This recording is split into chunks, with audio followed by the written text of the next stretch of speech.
Bonjour tout le monde, ça fait très longtemps qu'on s'est pas retrouvé là, comme ça, derrière son décor d'ailleurs. On va inaugurer, voilà, il est trop beau. Bref, allez voir l'une de mes vidéos là, que je mettrai dans le point i pour voir de plus près cette magnificence. On se retrouve du coup pour une vidéo assez classique qui sera mon update de lecture et mon book haul du mois de février. Conclusion du Cold Winter Challenge aussi. Voilà, j'ai pas mal de choses à vous dire dans cette vidéo, même si j'ai pas lu. Enfin si, j'ai lu 2 livres et là je suis en cours d'un 3e, mais voilà, je l'ai pas fini pour février. Mais j'ai quand même pas mal acheté du coup. Vraiment beaucoup. Ça compense du coup. Normalement je lis plus que je n'achète, mais là je crois que j'ai pété un câble en février vu que j'ai pratiquement rien acheté en janvier. Donc voilà, l'un dans l'autre ça se rééquilibre. Mais voilà, donc de ce pas, l'update de lecture. On commence du coup avec mes lectures de février et j'ai lu ceci, Le Chant d'Achille de Madeline Miller aux éditions Pocket, qui était dans le cadre du Pumpkin Autumn Challenge, non, du Cold Winter Challenge, pardon. C'est ma dernière lecture d'ailleurs du Cold Winter. Alors, j'ai eu beaucoup de retours concernant ce livre, que ce soit en commentaire sous ma vidéo de ma palle ou sur Instagram, comme quoi il était génial, même si j'ai eu quelques avis un peu négatifs, mais comme quoi tu pleures et tout ce que tu veux à la lecture de ce livre. Alors moi, alors j'ai pas eu de grandes émotions comme certaines personnes, mais je l'ai quand même beaucoup aimé parce que c'est vrai que j'aime beaucoup quand même tout ce qui a un rapport avec la mythologie grecque. J'avais pas mal aimé Circé, même si je l'avais trouvé assez long, et je suis une fan incontestée, vous les avez là, des Percy Jackson. Donc voilà, c'est quelque chose qui me parle, et c'est vrai que l'histoire de, comment dire, de Achille, on la connaît tous plus ou moins. Voilà, de sa mère qui le trempe dans la rivière là pour qu'il soit invincible, tout ça, même si cette partie de la légende n'est pas du tout retranscrite dans ce livre. Même d'ailleurs la façon dont meurt Achille, j'étais un peu en mode bah alors qu'est-ce que mais bref, là n'est pas la question. Mais c'est vrai que tous les personnages qu'il y a à côté d'Achille, je ne les connaissais pas du tout. Même Patrocle, qui est d'ailleurs du coup le personnage principal de ce livre, vu que c'est de son point de vue à lui, c'est lui la première personne, je ne le connaissais pas du tout. Je l'ai connu quand j'ai commencé à jouer à Hades sur ma Switch, et du coup c'était un personnage qui m'a un peu interloqué, et en avançant dans le jeu je me suis rendu compte plus ou moins du lien qu'il avait avec Achille. Mais c'est vrai que on n'en avait jamais entendu parler jusqu'avant, donc c'était une assez belle surprise d'avoir la légende d'Achille racontée par quelqu'un d'autre qui n'est pas lui, parce que Achille... voilà, donc dans ce livre j'ai eu envie de le claquer plusieurs fois, mais c'est parce que cette manière de penser qu'a les Grecs, que on peut sacrifier tout et n'importe quoi sous prétexte que l'honneur c'est plus important, et que voilà, il faut être un héros avant tout et avoir une légende à son nom. Voilà, c'est quelque chose que je ne suis pas forcément d'accord, mais c'est quelque chose qui est soulevé d'ailleurs plus ou moins dans le livre, cette problématique là, que jusqu'à quoi tu es prêt à sacrifier pour voilà, avoir ton nom dans l'histoire. Et malheureusement voilà, ça se finit assez mal pour Achille et pour Patrocle du coup, parce que Patrocle, comme je le disais, c'était un personnage de la mythologie que je ne connaissais pas du tout, et son histoire du coup m'a beaucoup émue, parce que je trouve que c'est un personnage assez moderne contrairement à tous les autres de la Grèce antique, parce qu'il a des manières de penser, je trouve, très à contradiction un peu avec certaines personnes, même si il est quand même très, comment dire, quand ça concerne Achille, il se plie en quatre, hein, franchement, s'il pouvait se rabaisser au possible, il le ferait. Donc c'est une partie du comportement de Patrocle que je plus sois pas trop, parce que je trouve pas ça nécessaire de se rabaisser pour la personne qu'on aime. Mais bon, c'est une vision d'esprit, mais après ça n'en rend pas moins quand même le personnage assez touchant, parce qu'il est vraiment prêt mais à tout et à n'importe quoi pour le salut d'Achille et pour qu'il rentre dans la légende, et c'est assez émouvant à suivre. Patrocle, c'est un personnage que j'ai beaucoup aimé franchement, et il a une petite place dans mon cœur, j'avoue, même si voilà, il a une partie un peu soumise que j'avais envie lui aussi de lui donner un peu un coup de pied au cul. Mais c'est l'esprit Grèce antique qui fait que voilà, c'est une manière de penser qui est radicalement différente de celle de nos jours, ou en tout cas de la mienne. mais ça n'en reste pas moins quand même un livre très émouvant à lire, et l'intrigue sur tout ce qui est la guerre de Troie, tout ça est assez sympa. Après voilà, on connaît le dénouement de l'histoire donc on n'est pas trop surpris, mais ouais, la fin de Patrocle notamment m'a beaucoup émue, celle d'Achille un peu moins je dirais, parce que comme je l'ai dit, c'est pas le personnage que j'ai préféré dans cette histoire. Il y a plein de personnages secondaires qui gravitent autour des deux qui sont très intéressants, notamment la fille qu'il recueille pendant la guerre de Troie, je me souviens plus du nom, mais voilà, un personnage féminin hyper cool. La mère aussi d'Achille qui, voilà, on déteste ou on aime bien. Moi perso je n'ai pas trop su comment la qualifier, même là maintenant quand j'y réfléchis je sais pas trop si je l'aime bien ou pas, parce que voilà, c'est le comportement d'une mère envers son fils qui peut être complètement différent, mais je pense que foncièrement en elle c'est un personnage qui était vraiment hyper attaché à son fils, qu'elle le veuille ou non et qu'elle montre ou non. Donc c'est un personnage je trouve assez complexe et qui a franchement assez cool aussi. Et après il y a toute la ribambelle de personnages masculins avec Ulysse, avec les autres rois qui du coup participent à la guerre de Troie. Voilà, c'est... Il y en a que t'as envie de tarter, il y en a d'autres que tu tolères, mais ils sont pas non plus hyper mis en avant, parce que ce livre là c'est vraiment concentré sur la relation entre Patrocle et Achille. Donc si vous êtes pas forcément féru de romance MM, tirez-vous, ce n'est pas un livre pour vous, parce que jusqu'au bout, comme je l'ai dit, c'est Patrocle qui raconte l'histoire, donc il va raconter son enfance, il va raconter aussi son, comment dire, son attachement après avec Achille, sa rencontre avec lui, tout ça, comment il va finir après à la guerre de Troie avec lui. Voilà, c'est très centré sur sa relation à lui. Quand Patrocle ou Achille meurt, l'intrigue historique comme on peut le connaître sur la guerre de Troie, avec notamment le cheval de Troie que Ulysse met en place, tout ça, c'est un peu mis à la trappe, et franchement c'est fini en moins de 2 secondes. Donc voilà, c'est vraiment la relation très profonde que va lier ces deux personnages, et c'est ça ce qui va finir l'histoire, c'est comment, voilà, il y a toute une histoire à un moment donné de des âmes, Patrocle qui errent sans non plus avoir un vrai enterrement, donc il y a tout ça aussi qui fait que ça continue à suivre son point de vue malgré sa mort. Voilà, et je spoil pas en disant qu'il va mourir Patrocle, si vous connaissez un minimum la légende, voilà, vous savez que aussi Achille va mourir pendant la guerre de Troie, donc voilà, c'est pas du spoil, mais en sachant ça quand même, la façon dont voilà les personnages meurent, tout ça, c'est tu pleures carrément, mais bon, c'était sympa, franchement c'était sympa, ça m'a pas tiré non plus une émotion de folie comme certaines personnes, mais c'était assez cool.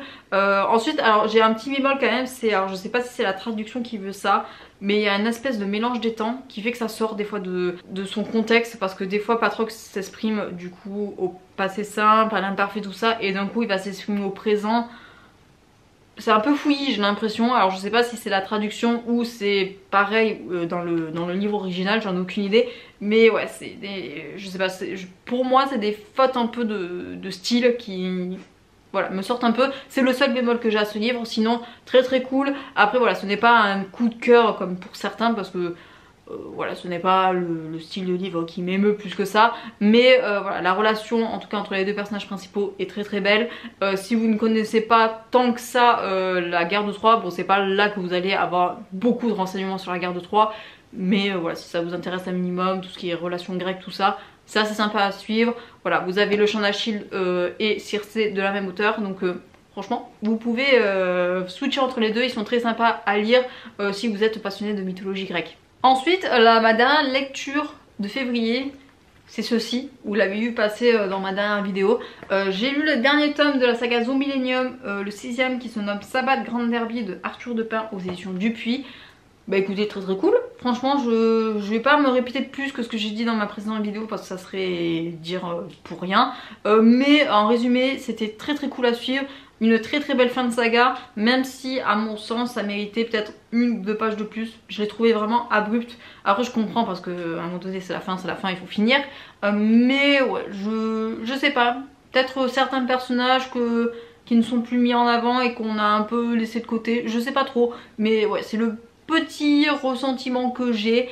Après franchement très très cool, j'ai énormément aimé l'ambiance derby, voilà la compétition entre les sorcières, ça met en avant des sorcières en plus qu'on n'avait pas vu, voilà la petite guéguerre entre notamment Charlotte et Gretchen Gretchen est juste mémorable. Donc c'est hyper sympa. On a aussi la fin de Aurélien qui est magnifique sur cette couverture. Franchement la couverture du 6ème tome elle est mais canonissime. Elle est trop belle. Il faudrait d'ailleurs que j'enlève ceci. Mais en tout cas, très très bon final. J'ai énormément aimé. Je pense que si Arthur de Pin fait de nouvelles BD, je m'y intéresserai vraiment très très fort. Je sais pas s'il en a fait d'autres à part Zombilenium d'ailleurs, j'en ai aucune idée. Mais en tout cas, ça a été un réel plaisir et bonheur de découvrir cette saga. J'ai très très hâte de me les faire voilà les 6 tomes d'affilée d'un coup, parce que c'est vrai que des fois j'avais un peu des oublis sur des personnages vu que les sorties étaient assez, comment dire, et puis moi-même aussi mes achats étaient assez espacés.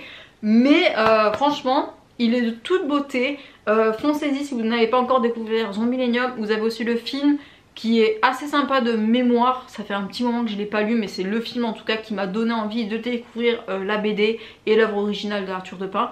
Donc voilà, si vous voulez un petit avant-goût avant d'investir dans les BD, essayez le film. Mais en tout cas il est très sympa, il est très cool. Franchement la couverture elle est canon, je l'aime d'amour hein.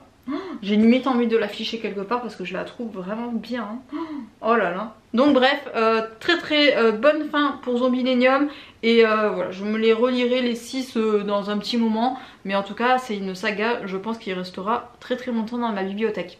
Du coup, petite conclusion du Cold Winter avant d'arriver au book haul. Et comme ça, ceux qui sont pas intéressés par le book haul, vous pourrez vous en aller. J'ai validé quand même pas mal de choses. Donc pour le menu machine Noël, j'ai validé toutes les catégories. Je vais peut-être me décaler comme ça, je vais mettre les templates que j'ai fait. J'ai validé coupe de champagne avec un Noël à Enderbourg avec un inconnu. J'ai validé un chant de Noël avec le chant d'Achille. J'ai validé le calendrier de l'Avent avec Au Royaume. Ensuite pour le menu marché dans la neige, j'ai validé pas tout malheureusement. J'ai validé Vive le vent avec Jusqu'à ce que la neige cesse de tomber. J'ai pas validé Pomme de Pin vu que j'ai pas lu Grisha et que j'ai pas joué à Temtem. J'ai validé Patin à glace avec le 3ème tome de Night Runner. Blue Lock, je suis en cours. Alors vu que j'ai pas mal avancé dans le manga, j'avoue que l'animé je l'ai mis un peu sur pause, mais je vais très certainement le reprendre bientôt. Pour le menu hiver sombre, j'ai validé Nakatomi Tower, alors pas avec le livre malheureusement vu que je l'ai acheté maintenant tout de suite, donc j'ai pas eu le temps de le lire, mais avec le drama Low West Lawyer qui est très très cool, donc franchement vous pouvez y aller les yeux fermés.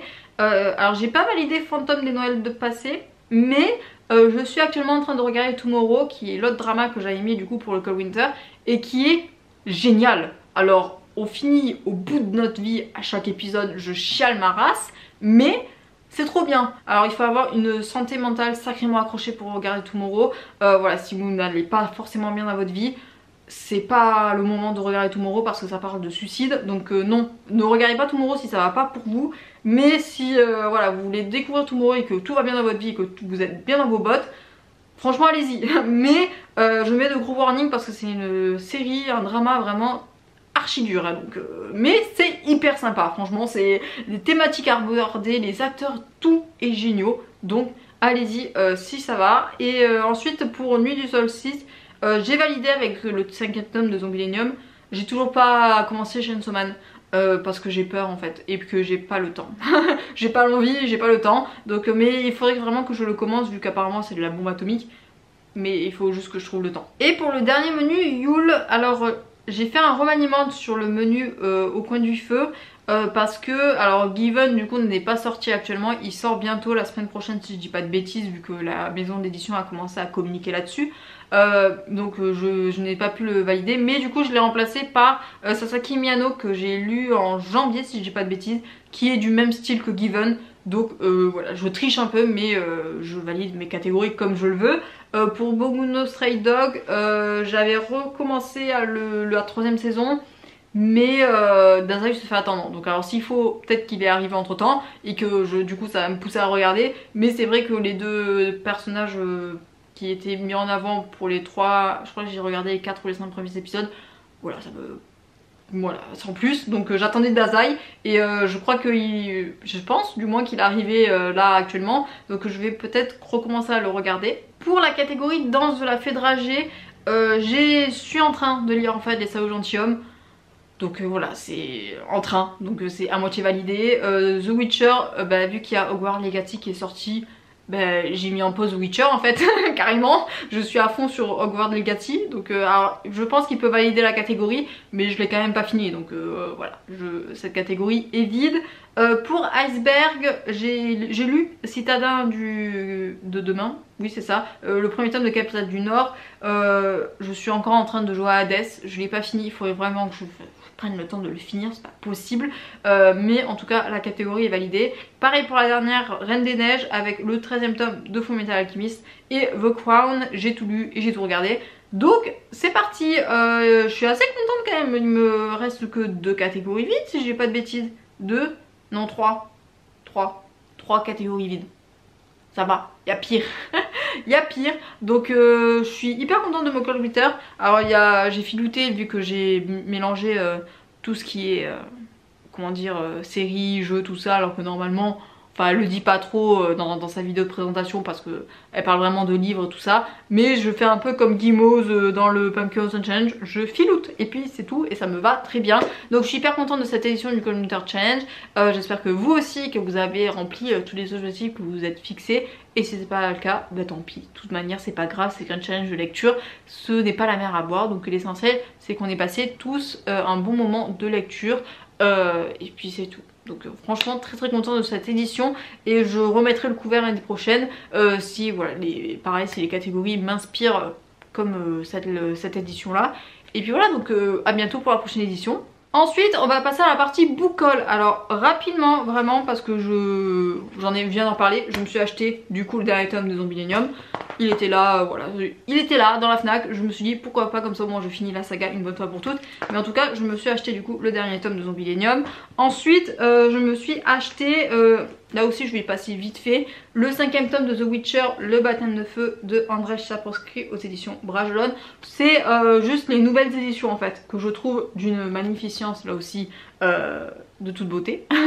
Je parle plus français, mais bref, je les voulais dans la bibliothèque, du coup j'ai les 4 premiers ici, le 5e va rejoindre du coup les 4 autres, et le 6e sort, je sais plus s'il sort en mars ou en avril, je me souviens plus, mais en tout cas je l'achèterai aussi. Je ne vais pas forcément m'amuser à les relire vu que je les ai lus il y a pas très longtemps, mais c'est parce que je n'étais plus trop fan des éditions que j'avais. Donc j'ai bazardé mes anciennes éditions pour me procurer celles-là. Elles sont en version poche en plus, donc je les trouve vraiment magnifiques, les couvertures, ces décors et tout, c'est trop bien, franchement je les aime d'amour. Donc voilà, sans surprise je me les rachète un par un. Donc il manque le 6e et le 7e tome, si je dis pas de bêtises il y en a 7. Donc vous allez les voir passer et je vais pas, enfin ça sera la seule et unique fois où vous les verrez en vidéo, parce que je vais pas les relire maintenant du moins. Après, alors c'est un livre que je voulais acheter pour le Cold Winter, mais du coup je n'ai pas eu le temps de le lire. Il s'agit du manuscrit inachevé aux éditions Pocket de Franck Tillier. Corrigez-moi en commentaire si je le prononce mal, mais je l'avais mis du coup dans une catégorie du Cold Winter, mais je n'ai pas eu le temps de le lire malheureusement. Mais je n'en reste pas moins persuadée que c'est un auteur qui peut me plaire en matière de thriller, parce que actuellement je ne lis que Donato Carrisi. Sauf que j'ai envie d'étendre un peu mes horizons et de découvrir d'autres auteurs de thriller. Et je me dis que commencer par un auteur français, ça peut être pas mal. J'ai eu beaucoup d'échos sur le manuscrit inachevé, comme quoi c'est pépite et que ça retourne le cerveau là aussi. Donc je me dis pourquoi pas. Il a l'air mastoc en plus franchement, donc ça peut être une bonne lecture à me mettre sous la dent un soir où je suis au bout de ma vie, parce que j'aime bien quand je suis au bout de ma vie me remettre au bout de ma vie avec un livre. Cherchez pas. Mais voilà, pour très bientôt, alors je sais pas maintenant tout de suite là non, mais je pense que après le Japon, peut-être cet été ou début d'automne, je pense que je me le lirai. En tout cas j'ai très hâte franchement de le découvrir. J'ai eu tellement de bons retours que j'espère vraiment, je porte tellement d'espoir, parce que j'aimerais tellement lire autre chose que du Donato Carrisi, parce qu'en plus lire tout le temps le même auteur dans le même genre, ça tourne en rond à un moment donné. Et c'est vrai que des fois je suis plus trop surprise par ce que fait Donato Carissy, alors que des fois c'est juste des dingueries, mais je suis là en mode bah, je l'avais vu venir. Donc voilà, il faut que je change un peu d'air pour que après je puisse réapprécier Donato Carissy comme il faut. Et pour ça il me faut un nouvel auteur, donc j'espère vraiment que Franck Tillier répondra à toutes mes attentes. Pour finir, mes achats totalement imprévus. Et il y en a, Dieu sait qu'il en y a. Donc je vais commencer par celui-ci, ce tout petit livre qui se nomme Tant que le café est encore chaud de Toshikazu Kawaguchi aux éditions Le Livre de Poche. Vous en avez très certainement entendu parler, que ce soit sur Bookstagram ou YouTube, parce qu'il a fait un petit carton à lui tout seul. Il y a un tome 2 d'ailleurs qui est sorti, et c'est vrai que du coup ils l'ont sorti en poche parce que ça faisait un petit moment que je louchais très fort sur la version brochée, mais je m'étais dit oh je vais attendre un peu et s'il faut il sortira en poche dans pas très longtemps, et j'avais raison. Je pense que c'est peut-être à la sortie du tome 2 qu'ils ont décidé de sortir en poche le premier tome. Donc en tout cas il est tout kiki, je sais pas, et puis c'est écrit assez gros. Donc je sais pas combien de temps je vais mettre à le lire. J'espère peut-être le lire avant le Japon ou pendant le Japon, je sais pas trop. En tout cas je vais le lire très bientôt. Je sais pas du tout de quoi ça parle là les gars, j'en ai aucune idée. Je crois que c'est des voyages dans le temps au sein d'un café qui est à Tokyo. Voilà, il y a 4 personnages, 4 femmes là en l'occurrence, qui vont vivre une expérience en buvant un café. Donc bon, on va voir ce que ça donne, mais en tout cas ça a eu un très grand succès au Japon et d'ailleurs dans le monde entier. Et donc j'espère franchement qu'il me plaira. Après ouais, la couverture je préfère celle du brochet quand même, mais elle est rigolote aussi. Donc à voir si ça me plaît, et je sais pas. J'aime beaucoup les romans japonais, et puis surtout que si je pars au Japon, je me dis si je le apporte avec moi, peut-être que ça me fera plus vivre l'ambiance du voyage. On verra, parce que je vais pas non plus prendre 1 milliard de livres dans ma valise, parce que je n'aurai très certainement pas le temps et pas l'envie non plus. Mais je me dis qu'un petit livre de moins de 300 pages, ça peut le faire pour un voyage tel que le Japon, surtout que c'est japonais. Donc pourquoi pas, en tout cas vous le reverrez très bientôt, parce que je compte le lire très bientôt. Autre achat complètement imprévu, ceci. Vous avez certainement dû le voir passer 1 milliard de fois cet hiver, parce qu'il y a une lecture commune, je crois, qui a été organisée par une booktubeuse. Voilà, il est là, j'arrive après la guerre comme d'habitude, mais voici L'Ours et le Rossignol de Catherine Arden aux éditions Folio Science-Fiction, que je ne sais pas de quoi ça parle. Franchement je n'en ai aucune idée, je sais juste que c'est inspiré de folklore / contes russes, et c'est tout. J'en ai aucune idée, j'ai eu de très bons retours, mais après c'est tout ce que je sais. Et je me dis, allez let's go, on y va, je finis des sagas, alors pourquoi pas en recommencer d'autres. C'est l'éternel cercle de la vie de l'actrice, on finit pour commencer d'autres choses. Donc je me dis pourquoi pas recommencer des choses avec cette saga là, surtout que je n'ai jamais lu, mais alors jamais lu de livres sur tout ce qui est russe, folklore, tout ça. Donc je me dis que ça peut être pas mal. Voilà, donc à voir quand est-ce que je le lis. Je me dis peut-être cet hiver, parce que là j'ai pas trop l'ambiance à lire un truc qui se passe dans le froid. Donc pourquoi j'achète maintenant je ne sais pas, c'est la folie, comme ça je l'ai vu, je l'ai acheté, c'est tout. Mais en tout cas j'espère vraiment qu'il me plaira, que ça me... Je sais pas, que ça sortira un peu de l'ordinaire, de tout ce qui est fantasy qu'on peut voir. Donc je sais pas, à voir, mais en tout cas vous le reverrez j'espère cette année sur la chaîne.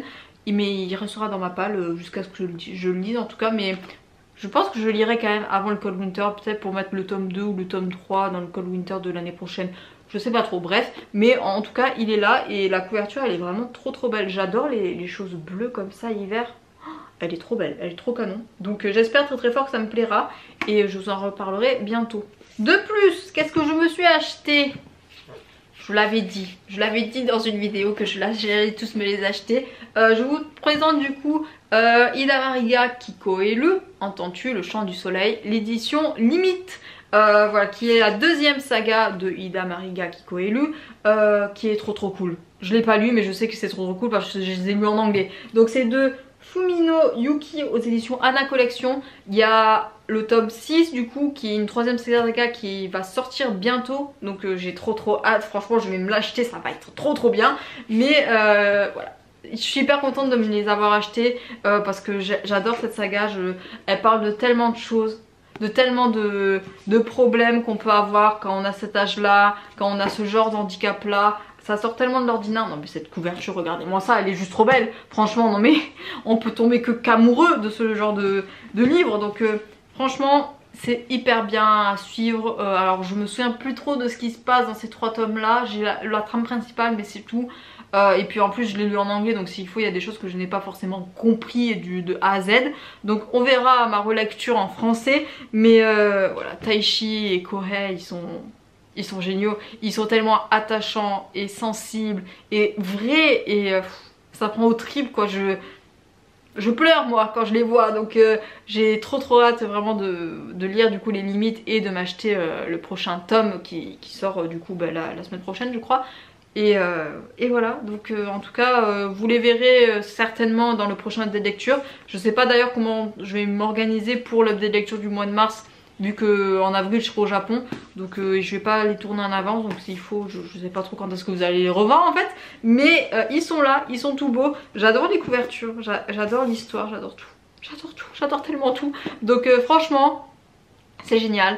Et je vais les lire là bientôt quand j'aurai fini ma lecture en cours, ou peut-être pour faire une pause dans ma lecture en cours, parce que enfin je vais faire une vidéo sur ma lecture en cours parce que c'est compliqué. Donc voilà, ils sont là, ils sont tout beaux, ils sont géniaux. Donc c'est mes derniers achats du mois de février. Et voilà, qui dit court moi, ben franchement j'ai fait qu'acheter.